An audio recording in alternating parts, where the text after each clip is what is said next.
சாதாரண ஆளாக சம்பாதிக்க ஆரம்பித்தாலும் நாம் எப்படி பணக்காரனாக ரிட்டையர் ஆகலாம் அப்படிங்கிறத பில்டிங் வெல்த் சீரீஸில் பார்த்தோம். ஆனால் நம்ம ஃபைனான்ஷியல் முன்னேற்றத்திற்கு என்னென்ன விஷயங்கள் எல்லாம் தடையாக இருக்கும், அந்த டாப் 5 வெல்த் கில்லர்ஸை இந்த எபிசோடில் விளக்கமாக பார்க்கலாம்.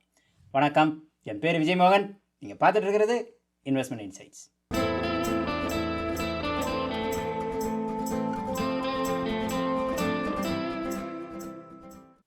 வெல்த் கில்லரில் டாப் மோஸ்டில் இருக்கிறது கடன். முக்கியமாக கிரெடிட் கார்டு கடன். கடன் மாதிரி நம்ம வளர்ச்சியை தடுக்கிற விஷயம் வேறு ஒன்றும் கிடையாது. நம்ம எல்லாருக்குமே காம்பவுண்டிங்கோட பவர் தெரியும். லாங் டேர்மில் அது எந்த அளவுக்கு நமக்கு வளர்ச்சி கொடுக்கும். கடன் வாங்கினோன்னு வைங்க, அந்த வளர்ச்சியை நாம் அனுபவிக்கிறதுக்கு பதிலாக நமக்கு கடன் கொடுத்தாங்க பாருங்க, அவங்களுக்கு கொடுக்குறோம். இப்போ நமக்கு 1,00,000 ரூபா கடன் இருக்குதுன்னு வச்சுப்போம்.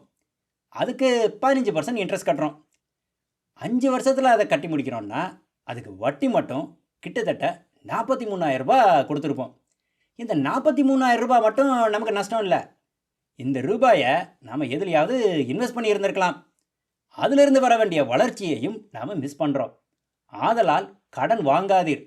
எவ்வளோ தூரம் நம்மளால் கடன் வாங்குறத தவிர்க்க முடியுமோ அவ்வளோ தூரம் நாம் அதை தவிர்க்க முயற்சி பண்ணணும்.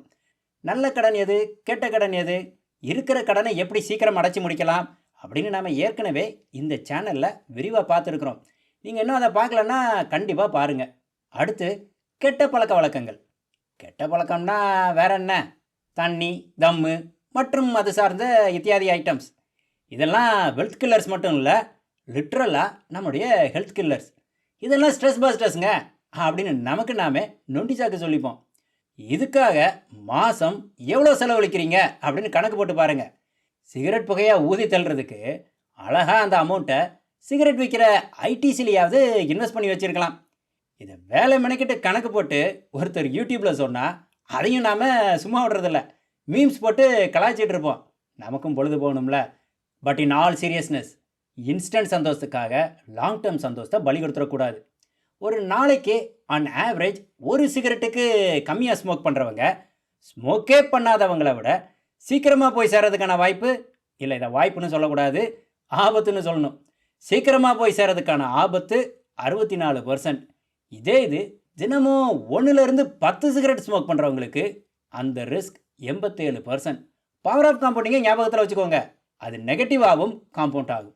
பவர் ஆஃப் காம்பவுண்டிங்கின உடனே தான் ஞாபகத்துக்கு வருது. காம்பவுண்டிங்கோட பவரை புரிஞ்சிக்க 3 நம்பர்ஸ், 15%, 50 வருஷம், 1000 மடங்கு அப்படின்னு ஒரு ஷார்ட் போட்டிருந்தேன். நீங்களும் பார்த்துருந்துருப்பீங்க. 50 வருஷமா, அது வரைக்கும் யாருங்க உயிரோடு இருப்பா அப்படிங்கிற மாதிரி நிறைய கமெண்ட்ஸ். நமக்கு கிடைச்ச இந்த வாழ்க்கை ஒரு வரம். அதை எவ்வளோ தூரம் மேக்ஸிமைஸ் பண்ண முடியுமோ அவ்வளோ தூரம் மேக்ஸிமைஸ் பண்ண பார்க்கணும்.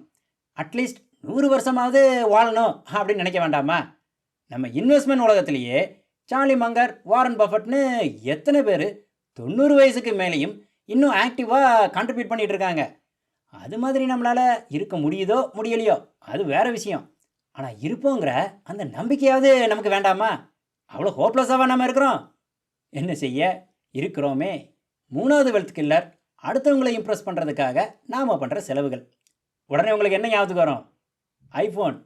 அடே, பல மாத சம்பளத்தை கொண்டு போய் இப்படி ஒரு ஃபோனுக்கு வேஸ்ட் பண்ணுறியாடா அப்படின்னு யாராவது நம்மளை பார்த்து கேட்டாங்கன்னு வைங்க, ஏய் நாங்களும் கெத்துன்னு காட்ட வேண்டாமா அப்படின்னு சொல்லுவோம்.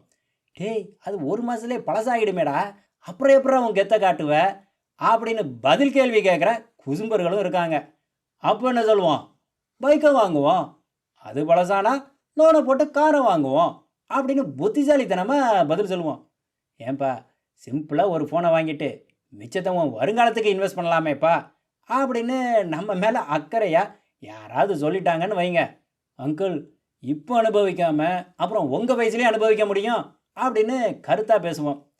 பார்த்தீங்களா, சந்தடி சாக்கில் நானும் யூத் கூட சேர்ந்துக்கிட்டேன்.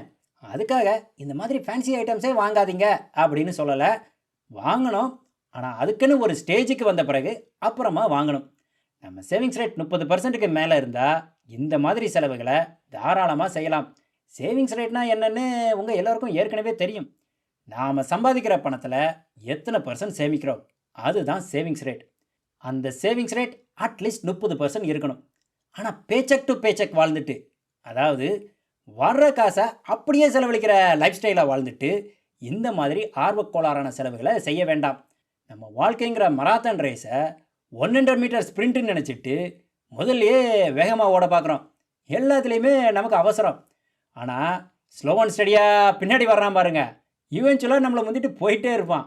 அதனால் உங்களுக்கு இப்போவே முன்னால் போகணுமா அல்லது ரேஸை சக்ஸஸ்ஃபுல்லாக முடிக்கணுமா அப்படிங்கிறத நல்லா யோசிச்சுட்டு முடிவெடுத்துக்கோங்க. அடுத்த வெல்த் கில்லர் தேவைக்கு அதிகமான வீடு.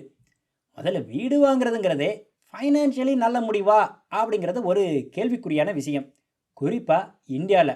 ஏன்னா வீட்டு வாடகை அவ்வளோ சீப்பு. ஏங்க 20,000 ரூபாய் வாடகை உங்களுக்கு சீப்பாக தெரியுதா அப்படின்னு வரைஞ்சி கட்டிட்டு வராதிங்க. 1 கோடி ரூபாய் கொடுத்து வீடு வாங்குறதுக்கு 20,000 ரூபாய் வாடகை சீப்பு தான். ஃபைனான்ஷியலி அது ஒரு நல்ல முடிவு இல்லைனாலும் எமோஷ்னலி நமக்கு வீடுன்னு ஒன்று தேவைப்படுது. எலி வலை ஆனாலும் தனி வலை வேணும் அப்படின்னு சொன்ன மாதிரி சொந்த வீடுங்கிறது 1008 தலைவலியோடு வந்தால் கூட அந்த சொந்த வீட்டில் இருந்து வர சந்தோஷம் அது ஒரு தனி சந்தோஷம்தான்.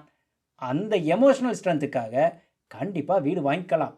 ஆனால் என்ன தப்பு பண்ணுவோன்னா, வாங்குறதே வாங்குகிறோம், எவ்வளோ பெருசாக வாங்க முடியுமோ அவ்வளோ பெருசாக வாங்கிப்போம் அப்படின்னு வாங்குகிறோம் பாருங்க, அங்கே தான் தப்பு பண்ணுறோம்.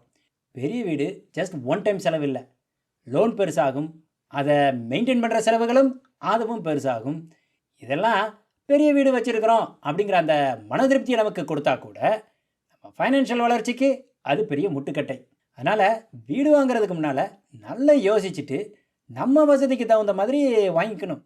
நம்ம டார்கெட் சேவிங்ஸ் ரேட் அட்லீஸ்ட் 30% இருக்கணும். அதை பாதிக்காத மாதிரி தாராளமாக வீடு வாங்கிக்கலாம். கடைசியாக லைஃப் ஸ்டைல் கிரிப். நம்மளை அறியாமலே நாளாக அதிகமாக செலவழிக்கிறது, அதுதான் லைஃப் ஸ்டைல் கிரிப். அது வரைக்கும் நம்ம நாயர்கடை சாயாவை தான் ருசித்து குடிச்சிட்டு இருந்திருப்போம். திடீர்னு பார்த்தா இல்லைப்பா எனக்கு காஃபி டே கேப்பச்சினோ தான் பிடிக்கும் அப்படின்னு சொல்லுவோம்.